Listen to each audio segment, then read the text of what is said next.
The introduction to a selection from the letters of Lewis Carroll, the Reverend Charles Lutwidge Dodson, to his child friends, edited with an introduction and notes by Evelyn M. Hatch, published 1933.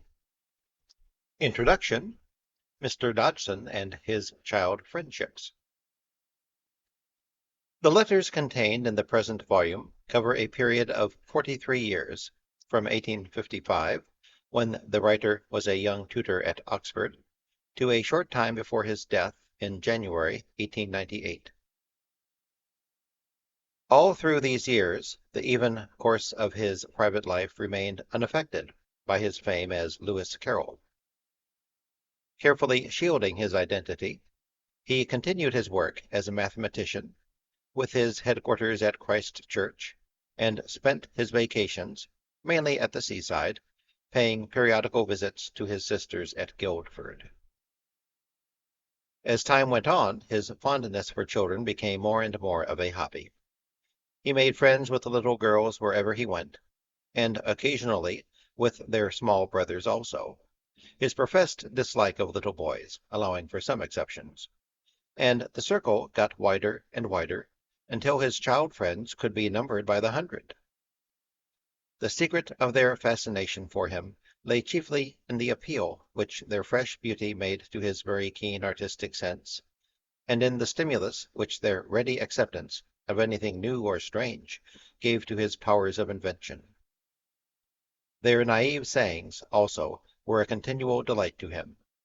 His child friends belonged to his leisure moments, for he was a most industrious worker, and the very fact of their being associated with holidays and hours of recreation gave an additional gaiety to his enjoyment of their society. Here, too, were ample opportunities for carrying out his philosophy of life, that, quote, "the truest kind of happiness, the only kind that is really worth the having, is the happiness in making others happy too," end quote. To his child friends he was rarely known as Lewis Carroll. They always called him Mr. Dodson.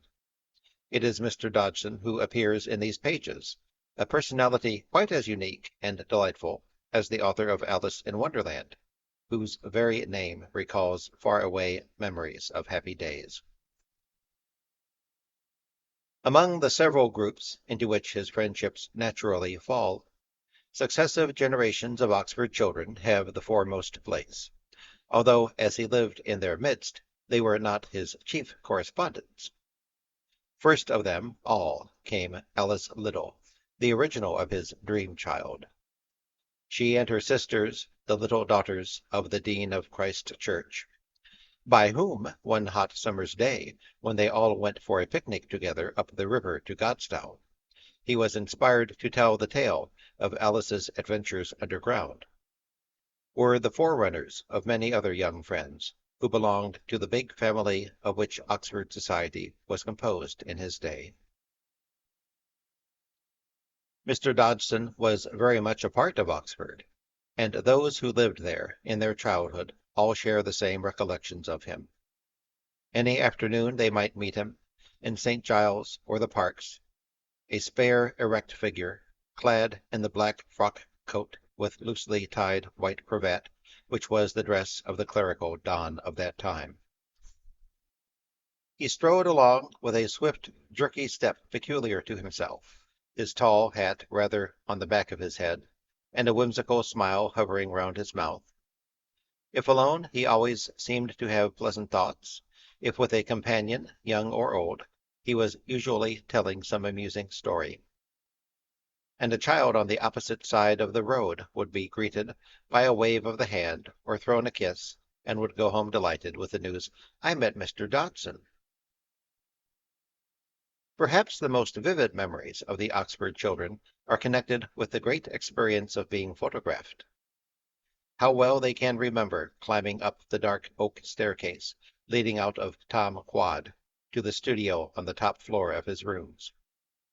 The smell of certain chemicals will still bring back a vision of the mysterious dark cupboard where he developed his plates, of the dressing room where strange costumes had to be donned, and of the rather awe-inspiring ceremony of being posed, with fastidious care, as Turk, Chinaman, fisher boy, or in a group with several others to form a picture. Boys as well as girls were invited to be photographed, but opinions were somewhat divided as to whether it were really a great treat. It meant much patience, for the photographer was always determined to get his picture just right, and it must be owned that there is a certain expression of boredom on the faces of some of his young models, who remember that the studio was very hot, and that they used to get very tired of sitting still. Occasionally, as a reward, they were allowed to go out on the flat roof above and look at the view of the Oxford Towers. The letters written by Mr. Dodgson to the Oxford children consisted usually of short notes, in purple ink, on a half sheet of paper, enclosed in a small square envelope, and containing an invitation to a walk and tea with bread and butter, or to dine with me, only 2 courses, generally including the famous Christ Church meringues, or perhaps an even more delightful proposal for a day in London, with a visit to the pantomime or to a theatre. The walks with Mr. Dodgson bring back many pleasant associations. His favorite haunts were through the parks and over the ferry to Marston Fields, starred in early spring with celandines and daisies, round Christ Church meadows, or Magdalen walks in Maytime, when the trees were white and red with hawthorn, and buttercups were glowing in the sunshine, or further afield into real country, through the quiet villages of the Hinkseys, before the gorse-covered slopes of Boar's Hill had been converted into suburbs of red brick. Walks were the special privilege of little girl friends, and he preferred to take only one at a time, considering 3 the worst possible number for a party. During the walk, he entertained his small guest with stories, riddles, and jokes, and on their return to have tea and bread and butter in the familiar big study with its oriel window overlooking St. Aldate's. There were many amusements in store. Besides the furry black bear that walked by itself when wound up, he would produce dolls and toys, one by one, from the spacious cupboard under the bookshelves, and when these grew stale he would have some music. There was the orguinette mentioned in his letters, which was played by turning a handle, and, best of all, some 14 or more musical boxes, which entranced the listener with their tinkling, fairy-like tunes. As time went on, and the children grew older, games such as Lanrick, which was played on a chessboard, or word puzzles such as syzygies, mish-mash, and doublets took the place of toys. With the same thoroughness and energy which he applied to everything which he undertook, Mr. Dodgson spared no pains as a host, and always made special efforts to overcome the shyness of a timid child, a feeling with which he had a secret sympathy. Yet a silent child guest was a perplexity to him, and he was undoubtedly more at his ease with one who would chatter unrestrainedly. Spoilt or greedy children were anathema. He would have nothing to do with them. Some of the Oxford children still retained his friendship after they were grown up, but many of them passed out of his sight.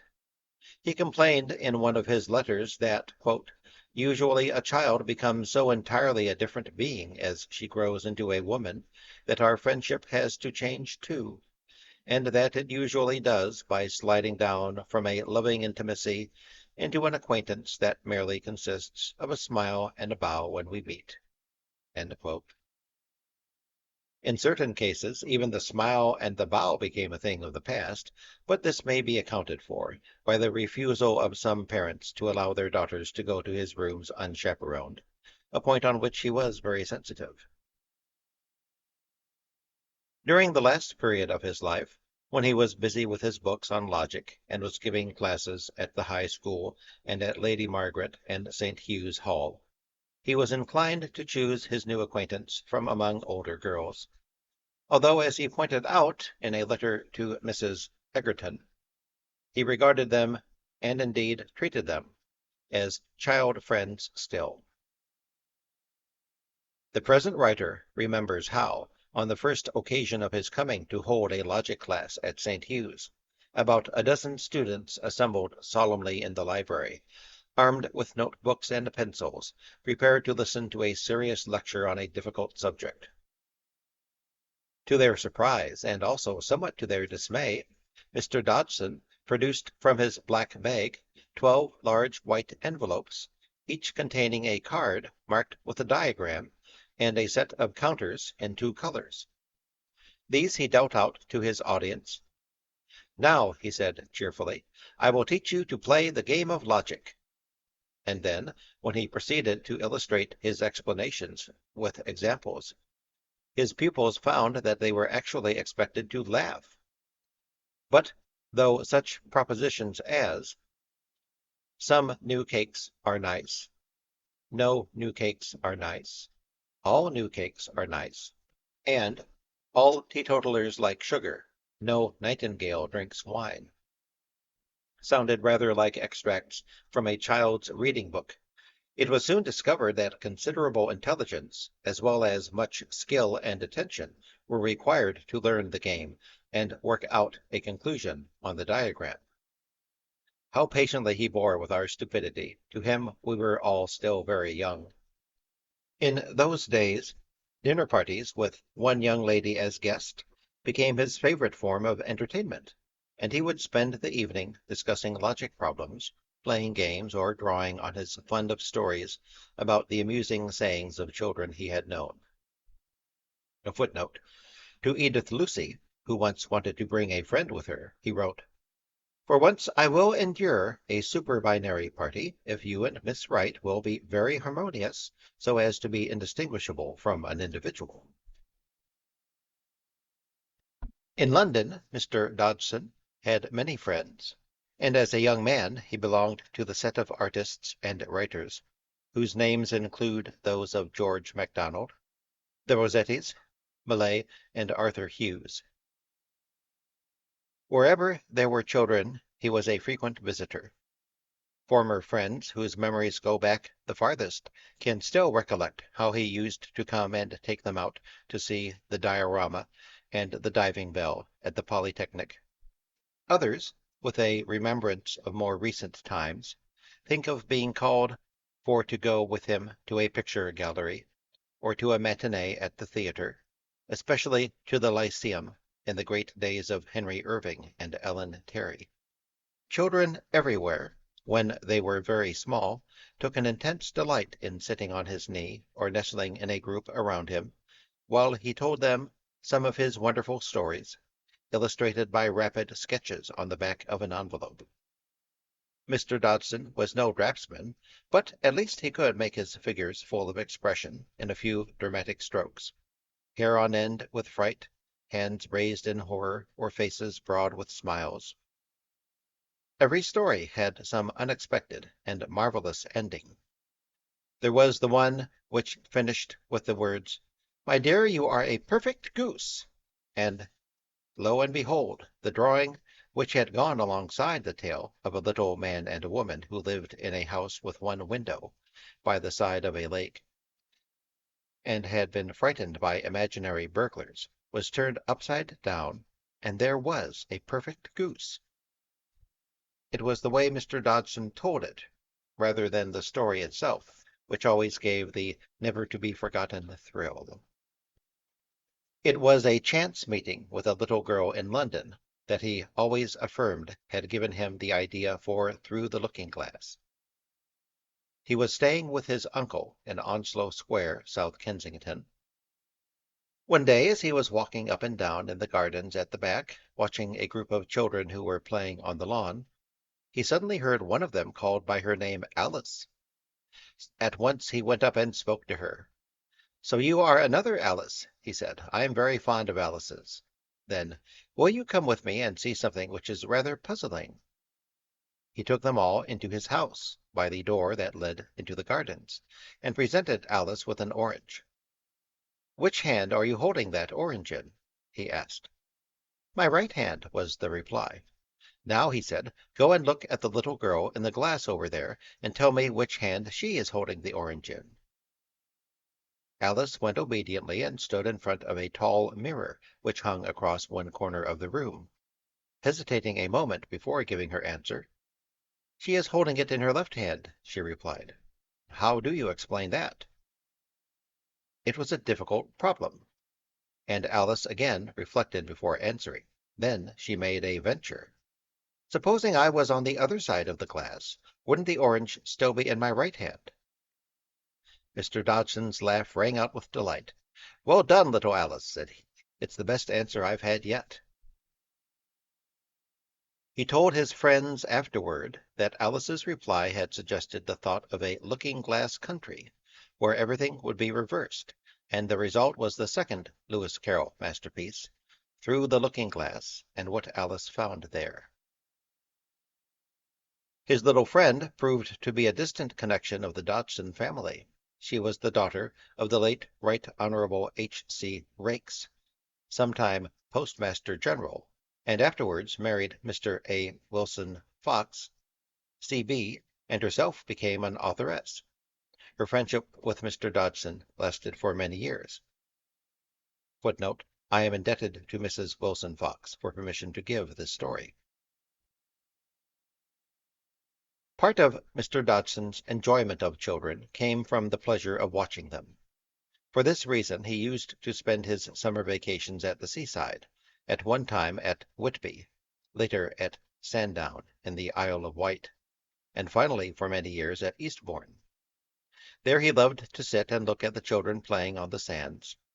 Sometimes he tried to sketch them, and he usually ended by enticing one of them to come and talk to him. But with a true artist's sense of discrimination, he had his likes and dislikes, and made his choice deliberately. As in the train, where he would while away the tedium of a long railway journey with every kind of distraction, he would bring a wire puzzle out of his pocket, ask a riddle, tell a story, or teach some new game to his delighted listener. Of course he remained incognito, but would reveal himself at last as Lewis Carroll by sending one of his books with an inscription "From the author" to greet his new acquaintance on her return home. The thought of the shock of surprise that the opening of the parcel would bring gave him much amused satisfaction. Once he asked a little girl at Eastbourne if she had ever read Alice's Adventures in Wonderland, and received the reply, "Yes, and I think it's the stupidest book I ever read." This was one of his favorite stories, told with his expressive smile. He had many friends among the residents at Eastbourne, and during the latter part of his life he used to give logic classes at some of the girls' schools there. Perhaps because it was vacation time, he seems to have been more sociable at Eastbourne than in Oxford, where he refused all invitations, and at Mrs. Barber's school he would go to supper with the girls and mistresses, and hold informal classes after. It was at Eastbourne, too, from about 1887 onwards, he would have children and girl friends to stay with him. Ellen Terry called Mr. Dodson a splendid theatre-goer, and her correspondence with him, published elsewhere, shows the interest which he always took in dramatic art. He knew all the Terrys, Kate, who became Mrs. Arthur Lewis, and was always ready to welcome him, and to let him bring a child friend to her house on Camden Hill; Florence, who retired from the stage in 1882, and especially Ellen and Marion, for whose brilliant talents he had a great admiration. How many a gracious act of kindness can be attributed to the part of these two charming sisters, who were always ready to send a photograph or a bouquet of flowers or some other little attention to a child friend brought to the theatre by Mr. Dodson. Some of these incidents are described in his letters.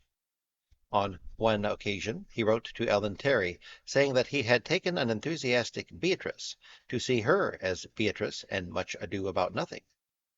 Not long after, his young friend, Beatrice Hatch, received a photograph of the great actress in her part, inscribed, "To Beatrice, from Beatrice, Ellen Terry," and underneath the signature the quotation from Much Ado, "There was a star danced, and under that was I born." The poem at the beginning of this volume, which applies the same words to Mr. Dodson on the 100th anniversary of his birth, links his memory to this souvenir of Ellen Terry. Besides the Terrys, Mr. Dodson was acquainted with several young actresses. He had known Violet and Irene Vanbrugh from their early childhood, as their father was a contemporary of his at Christ Church, and he often went behind the scenes and introduced himself to children whose acting had specially pleased him. Thus, as early as 1876, he made friends with Bert Coote and his sister Carrie when they played in the pantomime of Goody Two Shoes, and with their sister Lizzie, and on another occasion with Vera Beringer, who had attracted him by her performance of Little Lord Fauntleroy. The dramatization of his books brought him into close touch with the stage world.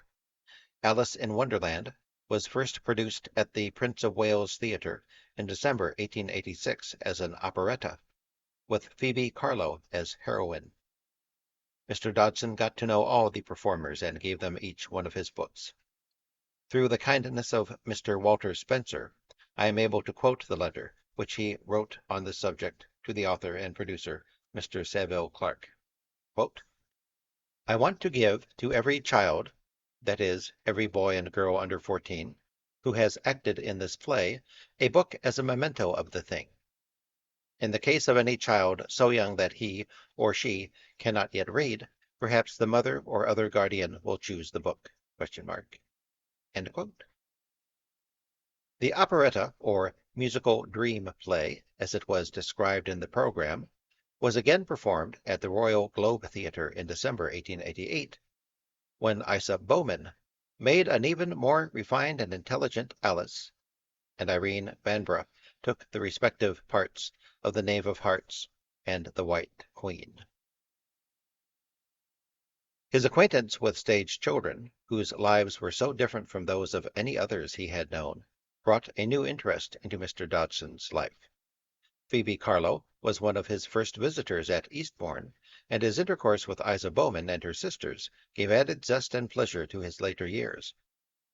He made friends with their friends, and took a great interest in their home surroundings, finding in his intercourse with them numerous opportunities for those kind deeds which were the very essence of his being. A collection of his letters serves to show the great variety in Mr. Dodson's child friendships, and his correspondence were not confined to any particular group or locality. He was, too, always conscious of the existence of those thousands of little admirers all over the world by whom he was known and venerated as Lewis Carroll, and gave them a warm place in his affections. To his letter writing he applied the meticulous care and precision which were characteristic of all his undertakings. The handwriting is clear and legible, and the punctuation is always in the right place. The monogram C.L.D., so contrived that it could be written and intertwined without taking the pen from the paper, was an invention of his youth, and seems to have indicated a certain degree of friendliness when used as a signature. He wrote to children as he would talk to them, to the very young ones in simple language, to those over 10 with the assumption that they would understand his jokes and not take his teasing too seriously. If Lewis Carroll often appears, especially in the earlier letters, it must be remembered that he and Mr. Dodson were one and the same person, and that it was in his relations with child friends that the creator of the immortal Alice gave the most complete revelation of himself. Thank you for listening.